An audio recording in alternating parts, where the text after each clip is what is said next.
Something very specific happens the moment your salary crosses a certain number. You don't feel richer. You feel like you've finally arrived, and then, almost surgically, without a single deliberate decision, your spending reorganizes itself around that arrival.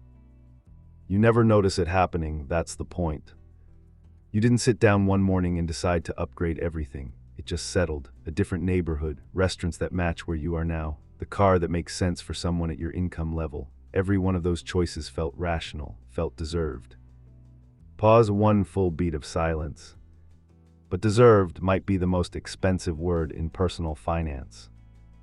There's a mechanism documented in consumer neuroscience and behavioral finance research, but almost completely absent from any wealth-building conversation you've ever encountered, that converts income growth into spending growth automatically. Not because you lack discipline, not because you're careless, because your identity is charging you a tax every single month, a silent, automatic compounding tax, and the higher your salary climbs, the higher that rate gets. If you've never understood exactly how this works, you are bleeding net worth in a way that no savings strategy, no budget, no investment plan will ever fix at the source. Research tracking American households across income levels reveals something that should stop any high-income earner cold. The gap between salary and actual net worth, the money that compounds, protects you, gives you real options, actually widens as income rises, not shrinks, widens. A teacher and a physician live on the same street. The teacher saves 18% of income, the physician saves 6%. Income gap $90,000 a year, net worth trajectory nearly identical. This is not an anomaly. This is a documented, measurable, invisible pattern, and it has a specific source. Behavioral researchers call it reference group migration.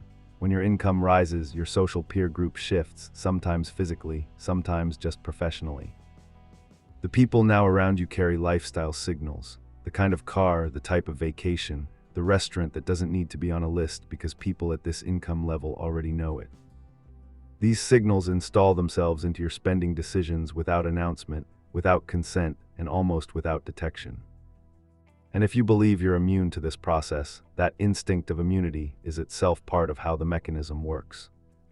Here's what's happening in the brain.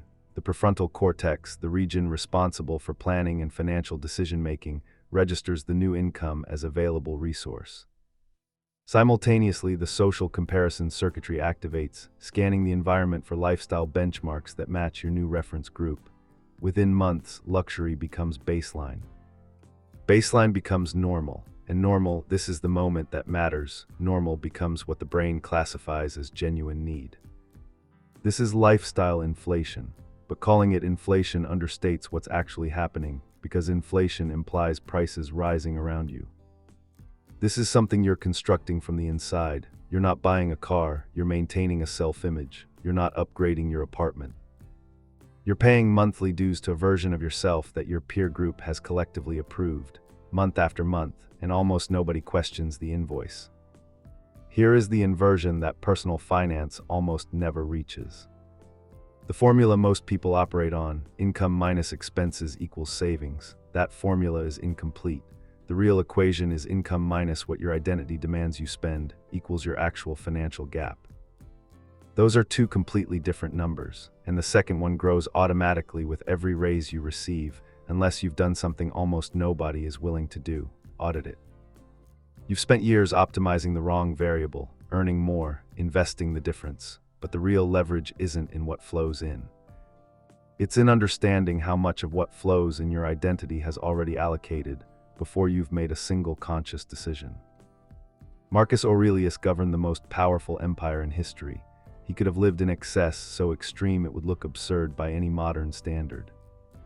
Instead, his private journals, the ones that became the Meditations, reveal a man obsessed with one concept the Stoics called enkrateia, self-containment, not poverty, not deprivation.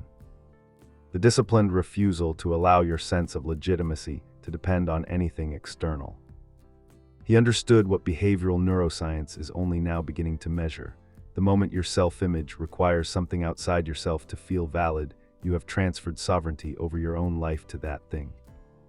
You don't own the car holds a piece of you. The Stoics weren't avoiding wealth, they were protecting something more valuable than money, the authority to decide how it moved. And this is what makes this pattern so resistant to ordinary money management solutions. We're not describing obvious overspending. We're describing sensible, disciplined people making individually reasonable decisions that collectively form a system quietly extracting wealth every single month without triggering a single alarm. The gym membership. The wardrobe that reflects the promotion, each one rational, each one a quiet payment to the institution of identity. From the outside, everything looks exactly right. You look successful. So the financial discomfort doesn't make sense to anyone, including you. The salary kept climbing, the sense of financial distance didn't. Real financial independence, the kind that gives you actual time, actual options, actual freedom, keeps moving forward at exactly the same speed you're moving toward it. The Sovereignty Audit. 15 minutes, no spreadsheet, no app. You take your last 30 days of expenses and ask for each one a single question, not what category does this belong to, but what function does this actually serve? 3 possible answers. Genuine need, what your body, safety, and basic function require. Conscious choice, what you've deliberately decided is worth the cost on your own terms, independent of anyone's expectations of you. Identity maintenance, what you spend because of the image you perform, for colleagues, for neighbors. For the version of yourself that your current reference group has decided you should be. That third number changes people, not because it's always large, sometimes it isn't, but because it is always invisible. Nobody has ever asked you to calculate it separately. Nobody has ever put it on its own line. And when you see it clearly for the first time, something reorganizes. You've been managing your finances, but you've never audited your identity. You've been tracking where money goes without questioning who's actually been deciding.